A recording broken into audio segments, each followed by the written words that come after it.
अयोध्या ले चलता हूँ, जो जिस विषय में लिखा, जिस विषय ने पहचान दी, मैं उसी विषय में आपको ले चलता हूँ कि सात जन्मों कथा पर नहीं पा सकी, मन में इच्छा थी पर वन नहीं जा सकी। सात जन्मों कथा पर नहीं पा सकी, मन में इच्छा थी पर वन नहीं जा सकी। 14 वर्षों यदि वन में जागे लखन, उर्मिला को भी निद्रा नहीं आ सकी, उर्मिला को भी निद्रा नहीं आ सकी। अब लोग मैंने तुम्हारे गीतों में भी ताली बजाई है, मैं अभिनव भैया को जो सुनना चाहते हैं, उन्होंने कहा था तुम वही पढ़ना, एक अंतर पढ़ता हूँ, शायद ये जुड़े आपको। देखिएगा अभिनव भैया कि मांग का सिंदूर बनना चाहता था, मांग का सिंदूर बनना चाहता था, फ्रेंडशिप का बैंक बन के रह गया हूँ, ये गया कोई मेरे हिस्से की खुशियाँ, मैं यहाँ बस फ्रेंड बन के रह गया। तो मैं इस तरह की रचनाएं सुना सकता हूँ जिससे अभिनव भैया का आकर्षित रहता है। सदा वो मंच है जहाँ से मंच की अपनी मर्यादाएं, वरना आप मुझसे बड़ी बात परिचित है और आपके बीच में उन्हीं रचनाओं के साथ जुड़ता हूँ। भरत का परिचय आपके बीच में रखता हूँ, मानस का सबसे बड़ा पात्र, जिसने इस मानस को मानस बनाया, जिसने इस राम अपने पूरे जीवन काल में, जिसको राम अब कहते हैं कि तुम मम प्रिय भरत ही समझाई। जब संघर्ष के साथी बहुत है, शत्रुघ्न ने भी बराबर का संघर्ष किया है, लक्ष्मण ने राम की परछाई बनकर, लोग उपमान देते हैं कि सबकी परछाई गोरी, सबकी परछाई जब चलते हैं तो काली होती है, लेकिन राम की परछाई गोरी। उसका कारण क्या था कि लक्ष्मण जैसे भाई उनके साथ में थे, लेकिन फिर भी भरत को अपना उपमान मानना है, क्यों मानना है। आपके बीच में दो मुक्तक आपके बीच में रखता हूँ कि राम प्रभु के ही जैसे स्वभावी भरत, एक भी पल रहे ना दिखावी भरत। राम प्रभु के जैसे स्वभावी भरत, एक भी पल रहे ना दिखावी भरत। बात हो भक्ति की या करो त्याग की, विश्व में सबसे ज्यादा प्रभावी भरत, सबसे ज्यादा प्रभावी भरत। राम भरत दादा पूरे मानस में एक बार आमने सामने आए, किस विषय पे आए कि अब वचन कोई आड़े नहीं आएंगे, बंद कर लो किवाड़े नहीं आएंगे। अब वचन कोई आड़े नहीं आएंगे, बंद कर लो किवाड़े नहीं आएंगे। तुमने भेजा है वन माँ सिया राम को, अब भरत तेरे द्वारे नहीं आएंगे, भरत तेरे द्वारे नहीं आएंगे। और राम भरत का झगड़ा क्या था कि बात पर अपनी दोनों अड़े हो गए, भाई के भाई सम्मुख खड़े हो गए। राज्य के त्याग की बात आई जहां, तब भरत राम से भी बड़े हो गए, भरत राम से भी बड़े हो गए। माँ कहते हैं तो हमने इस मानस का सबसे बड़ा दोषी मान लिया, लेकिन आपने देखा होगा जीवन में व्यक्ति केवल एक बात के लिए काम करता है कि मेरी कीर्ति बढ़े, मेरा यश बढ़े। राम को राम बनाने में माँ कैकेयी ने अपने यश का त्याग किया था, इसीलिए वो बड़ी थी। मैं उनके जो पक्ष में 4 पंक्तियां रखता हूँ, जो लिख सका हूँ आपके बीच में रखता हूँ कि रीत वचनों की सारी निभाई गई, वनगमन की सजा भी सुनाई गई। रीत वचनों की सारी निभाई गई, वनगमन की सजा भी सुनाई गई। ज्ञात सबको अगर पहले प्रारब्ध था, दोषी कैकेयी माँ क्यों बनाई गई, दोषी कैकेयी माँ क्यों बनाई गई।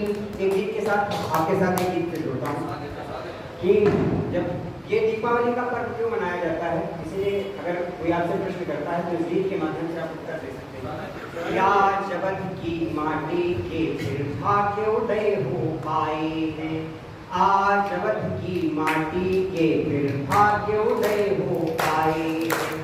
आज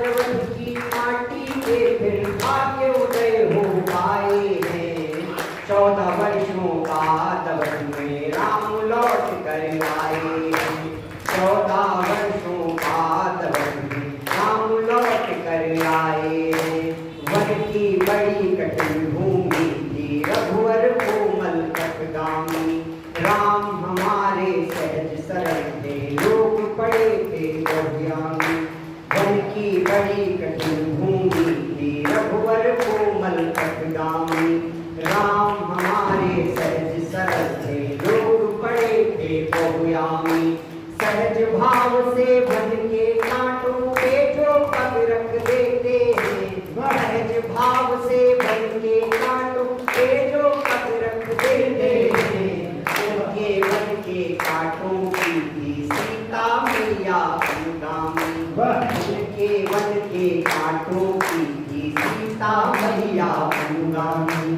जो सबको भव सागर तारे, जो दुखियों के कष्ट निवारे, उन्हीं राम को गंगा के तट, उन्हीं राम को गंगा के तट केवट पार कराए हैं।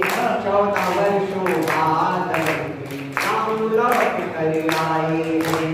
14 वर्षों बाद राम लौट कर आए हैं। नैनों में जो हर पल जीवित वो नैनों से दूर हुए। नैनों में जो हर पल जीवित वो नैनों से दूर हुए। कनक भवन के वासी अपने भवनों से ही दूर हुए। क्रूर नियति ने मांगे थे कैकेयी से अभिशापित वर। क्रूर नियति ने मांगे थे जो माता से अभिशापित वर। जिसके कारण राम हमारे अपनों से ही दूर हुए। जिसके कारण राम हमारे अपनों से ही दूर हुए।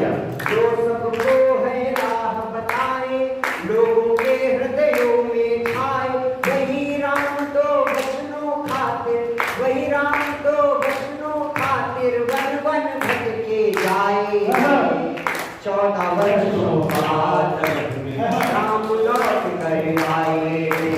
14 वर्षों बाद राम लौट कर आए हैं।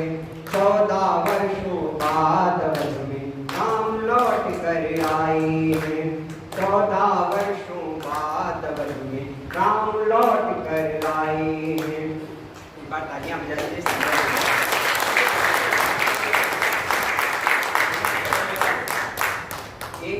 एक गीत आपके बीच रखता हूँ, 2 बंद का है। एक गीत दादा के अपने लेखन की प्रक्रिया में है। इस गीत को प्रयास किया था कि यहाँ तक इस गीत आने का, इस कार्यक्रम तक इस गीत को पूरा कर लिया जाएगा, लेकिन व्यस्तताएं रही।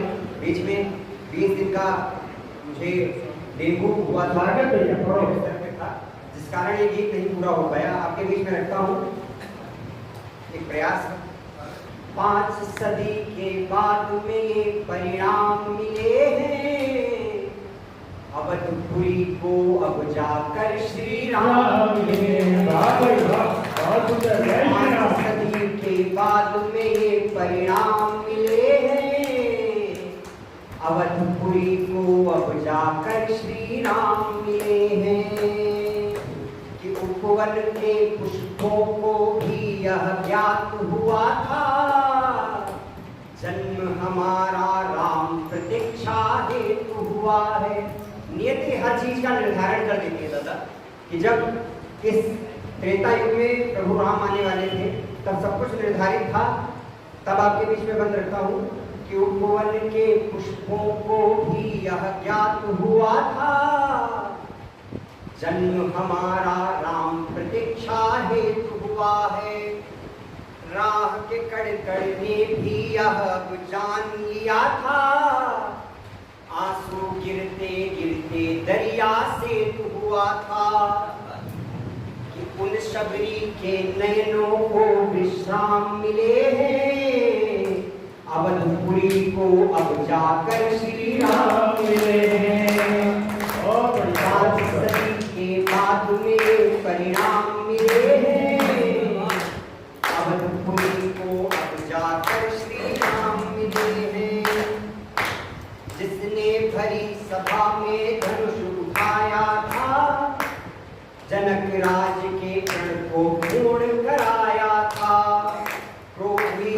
लक्ष्मण परशुराम को समझाया, अपना परिचय दास आपका बतलाया। अवध वही सिया को रघुनंदन श्री राम मिले हैं, अवधपुरी को अब जाकर श्री राम मिले हैं। 5 सदी के बाद में परिणाम मिले हैं, अवधपुरी को अब जाकर श्री राम मिले हैं। गीत का अंतिम बंद है और अपना स्थान, जिसने इस संसार के कोई नियम न माने। संसार के जब हम नियम नहीं मानते हैं हमारे साथ क्या होता है, इसका जीता जागता उदाहरण हमारे पास है। ये अपने बंद से अंतिम बंद, इसके बाद अपना स्थान आपके बीच में रखता हूँ। जिसने इस संसार के कोई नियम न माने, स्त्री मर्यादा है वो यह भूल गया था। ज्ञानी इस संसार में जिसमें छिपी दया हो, पाकर थोड़ी शक्ति मगर वह भूल गया था कि उस रावण को फिर अतुलित संग्राम मिले हैं, अवधपुरी को अब जाकर श्री